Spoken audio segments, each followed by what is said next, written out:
ఉచిత పంటల బీమా ద్వారా ప్రతి రైతన్నకు కూడా, ప్రతి ఎకరాకు కూడా, ప్రతి పంటకు కూడా ఈరోజు రైతన్నకు ఈరోజు ఇన్సూరెన్స్ అన్నది ఉచిత పంటల బీమా అనేది అందుతా ఉంది అని అంటే అది జరిగింది కూడా కేవలం మీ బిడ్డ అధికారంలోకి వచ్చిన తర్వాతే అని కూడా చెప్పడానికి గర్వపడతా ఉన్నాను. రైతన్నలకు ఉచిత పంటల బీమా ఇది మన మేనిఫెస్టోలో చెప్పలేదు. మేనిఫెస్టోలో మనం చెప్పకపోయినా కూడా ఈ కార్యక్రమం రైతుల బాగోగుల కోసం మీ బిడ్డ చేశాడు అని చెప్పి కూడా చెప్పడానికి గర్వపడతా ఉన్నా. మొట్టమొదటిసారిగా ఆర్బీకేలు తీసుకొచ్చాం, దళారీలు లేని వ్యవస్థను తీసుకొచ్చాం. ఆర్బీకేలోనే ఎప్పుడూ కూడా కని విని ఎరగని విధంగా ఈరోజు పంట కొనుగోలు జరుగుతూ ఉన్నాయి. ధాన్యం సేకరణలో ఏకంగా 64,000 కోట్ల రూపాయల ధాన్యం సేకరణ ఆర్బీకేల ద్వారా చేయించడమే కాకుండా ప్రతి రైతన్నకు ఎంఎస్పి ఖచ్చితంగా రావడమే కాదు, ఎంఎస్పికి మించి ప్రతి రైతన్నకు ఎకరాకు కనీసం 8,000 రూపాయల నుంచి కనీసం 10,000 రూపాయలు అదనంగా ఈరోజు రైతన్నకి ఇస్తా ఉన్నాము. జిఎల్టీ కింద, గన్ని బ్యాగ్స్ కింద, లాజిస్టిక్స్ కింద, ట్రాన్స్పోర్ట్ ఖర్చుల కింద రైతన్నకు ఎకరాకు 8,000 నుంచి 10,000 రూపాయలు ఎంఎస్పికి కొనుగోలు చేయడం కన్నా అదనంగా ధాన్యం సేకరణలో ఈరోజు ఇస్తా ఉన్న ఏకైక ప్రభుత్వం, గతంలో ఎప్పుడు చూడని విధంగా చేస్తా ఉన్న ప్రభుత్వం ఏదైనా ఉంది అని అంటే అది మీ బిడ్డ ప్రభుత్వం అని చెప్పడానికి గర్వపడతా ఉన్నా. ఎంఎస్పి లేని పంటలకు సైతం అక్షరాల 7,200 కోట్ల రూపాయలతో ఆ ధరలు తగ్గిపోయినప్పుడు ఆ రైతన్నను ఆదుకుంటూ అడుగులు వేసిన ప్రభుత్వం కూడా మీ బిడ్డ ప్రభుత్వమే అని చెప్పడానికి గర్వపడతా ఉన్నా. పంట నష్టం జరిగితే మొట్టమొదటిసారిగా ఎప్పుడూ జరగని విధంగా సీజన్ ముగిసేలోగానే ఈరోజు పంట నష్టం పరిహారం అనేది అందుతా ఉంది అని అంటే అది మొట్టమొదటిసారిగా మీ బిడ్డ ప్రభుత్వం అధికారంలోకి వచ్చిన తర్వాతే అని కూడా చెప్పడానికి గర్వపడతా ఉన్నాను. 0 వడ్డీకే పంట రుణాలు చంద్రబాబు నాయుడు గారు ఎత్తేస్తే మీ బిడ్డ అధికారంలోకి వచ్చిన తర్వాత మళ్ళీ 0 వడ్డీకే పంట రుణాలు చంద్రబాబు నాయుడు గారు కట్టని బకాయిలను సైతం మనం కట్టి మళ్ళీ 0 వడ్డీకే పంట రుణాలు ఇస్తా ఉన్న ప్రభుత్వం కూడా కేవలం మీ బిడ్డ ప్రభుత్వమే అని కూడా చెప్పడానికి గర్వపడతా ఉన్నా.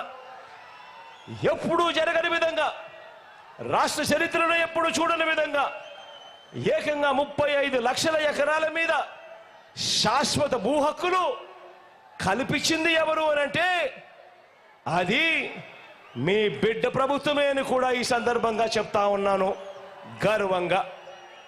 మరి అడుగుతా ఉన్నా నేను, మరి రైతు కోసం ఈ రాష్ట్రానికి ఎవరు అవసరము అని అడుగుతా ఉన్నా నేను మీ అందరినీ కూడా. రుణమాఫీ అని మోసం చేసిన చంద్రబాబు,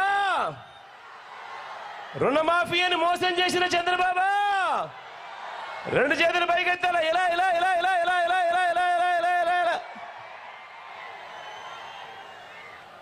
లేక వ్యవసాయానికి అండగా నిలబడిన మీ బిడ్డను అడుగుతా ఉన్నాను, ఇలా ఇలా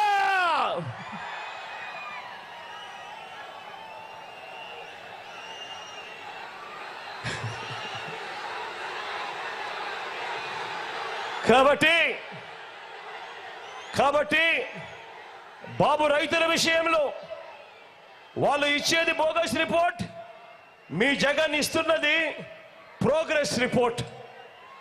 ఆలోచన చేయమని అడుగుతా ఉన్నా. ఇంతకుముందు ఎప్పుడూ జరగని విధంగా ఈరోజు రాష్ట్రంలో మార్పులు కనిపిస్తా ఉన్నాయి. గ్రామాలలో ఎప్పుడు చూడని విధంగా సచివాలయాలు కనిపిస్తా ఉన్నాయి. మూడోది కూడా చెప్తా ఉన్నాను, ఎప్పుడు జరగని విధంగా జరుగుతా ఉన్న మార్పులు గమనించమని కోరుతా ఉన్నా. ఏకంగా ఈరోజు ప్రతి గ్రామంలో కూడా ఒక విప్లవం కనిపిస్తా ఉంది. 15,000కు పైగా గ్రామ వార్డు సచివాలయాలు కనిపిస్తా ఉన్నాయి. అదే గ్రామంలో నాడు నేడుతో బాగుపడ్డ స్కూళ్ళు, హాస్పిటళ్లు కనిపిస్తా ఉన్నాయి. మొత్తం ప్రతి గ్రామంలోనూ మరో 15,000కు పైగా విలేజ్ క్లినిక్లు కనిపిస్తా ఉన్నాయి. విలేజ్ అండ్ వార్డు క్లినిక్లు కనిపిస్తా ఉన్నాయి. 11,000కు పైగా రైతు భరోసా కేంద్రాలు కనిపిస్తా ఉన్నాయి. ఇవన్నీ కూడా ఎప్పుడు జరగని విధంగా ఈరోజు గ్రామీణ స్థాయిలో కూడా కనిపిస్తా ఉన్నాయి. ఈరోజు మొట్టమొదటిసారిగా ఎప్పుడు చూడని విధంగా మన ప్రభుత్వం అధికారంలోకి రాకమునుపు ఎప్పుడైనా ఎవరైనా అడిగితే లంచాలు లేకుండా, వివక్ష లేకుండా పేదవాడికి మంచి చేయడం సాధ్యమేనా అని చెప్పి ఎవరైనా అడిగితే మన ప్రభుత్వం రాకమునుపు ప్రతి చెయ్యి ఇలా లేచి ఇలా ఇలా ఇలా ఇలా ఇలా ఇలా ఇలా ఇలా ఇలా ఇలా అలా అనేది. కానీ మీ బిడ్డ వచ్చిన తర్వాత ఈ 58 నెలల కాలంలో అవును ఇది సాధ్యమే, లంచాలు లేకుండా, వివక్ష లేకుండా ప్రతి పేదవాడికి, ప్రతి అక్క చెల్లెమ్మకు తోడుగా ఉండగలుగుతాము అని చెప్పి రుజువు చేస్తూ మీ బిడ్డ అడుగులు వేశాడు. అడుగులు వేసి గ్రామ సచివాలయాలు స్థాపించాడు, వాలంటీర్ల వ్యవస్థ తెప్పించాడు. మొట్టమొదటిసారిగా మీ బిడ్డ బటన్ నొక్కుతా ఉన్నాడు. ఏకంగా 130 సార్లు మీ బిడ్డ బటన్ నొక్కాడు. బటన్లు నొక్కుతా ఉన్నాడు మీ బిడ్డ. నేరుగా నా అక్క చెల్లెమ్మల కుటుంబాల ఖాతాల్లోకి 2,70,000 కోట్ల రూపాయలు నేరుగా మీ బిడ్డ పంపించాడు. ఎక్కడ లంచాలు లేవు, ఎక్కడ వివక్షకు లేవు, ఎక్కడ లంచాలు లేవు, ఎక్కడ వివక్ష లేదు. నేరుగా మీ బిడ్డ బటన్ నొక్కడం, నేరుగా నా అక్క చెల్లెమ్మల కుటుంబాల ఖాతాల్లోకి 2,70,000 కోట్ల రూపాయలు ఈ 58 నెలల కాలంలో జరిగింది. ఇదంతా కూడా మన కళ్ళ ఎదుటే కనిపిస్తా ఉంది. ప్రతి అక్క చెల్లెమ్మ వాళ్ళ బ్యాంకు ఖాతాల్లోకి వెళ్ళి చూసుకుంటే వాళ్ళ బ్యాంకు ఖాతాల్లోనే కనిపిస్తా ఉంది. ప్రతి అవ్వ తాత వాళ్ళ చిక్కటి చిరునవ్వుల మధ్య వాళ్ళ చేతిలోనే కనిపిస్తా ఉంది. గతంలో ఏనాడైనా ఏ ప్రభుత్వంలో అయినా ఆలోచన చేయమని అడుగుతా ఉన్నా. గతంలో ఎప్పుడైనా కూడా, గతంలో ఏ ప్రభుత్వంలో అయినా కూడా మన రాష్ట్రంలో ఎప్పుడైనా మీరు చూశారా? ఒక అమ్మఒడి పథకాన్ని మీరు ఎప్పుడైనా చూశారా అని అడుగుతా ఉన్నా.